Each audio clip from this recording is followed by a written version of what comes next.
حليموي أنا يدتك بقيران ودراني إلهي dalkeena guud ahaantiiba maamulku doonaha sheegtay nabad waarta iyo xal waara iyo maandeeq soo noqota sidoo doontaba ku soo noqotay baynu rajaynaynaa waxa jirta maanso amba hees kooban oo la yiraahdo jacayl Facebook ku beermay ka beermay jacayl Facebook ka beermay sax dad badan bay taabanaysaa dhalintu ha uba badnaadeen marka jacaylkana waynu ognahay imika wax la yiraahdo Facebook-ta acceptable ka bilowda blogna uu ku dhamaada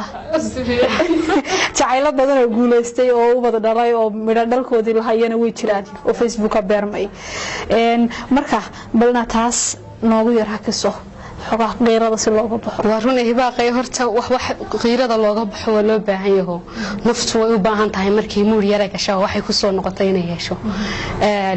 Facebook-guna sidaad ogtahay waayahan xaga dhalinyarada farabaan buu ku hayaaba oo waxa weeyaan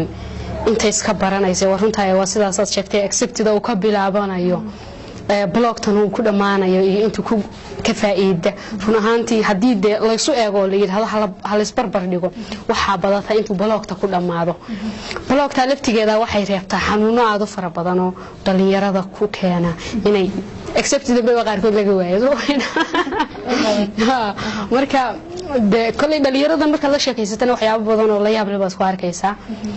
heestani laba tidco gaagaaban bay ka kooban tahay aad u yar yar ka koobaad ban marka ku soo qaadaya waxay tidatan jacayl Facebook ka beermay fogaado beerka gaaray bogiyo wadnahay fadhiistay falaadhiisuna jirkayga sidii dhiigii ku faaftay ayaa fajac igu haleelo fogaado waan lumee sideen uga farabaxa bal Facebook-gaas ka beermay halkeen ka soo noqda ma jirto meel ka soo noqda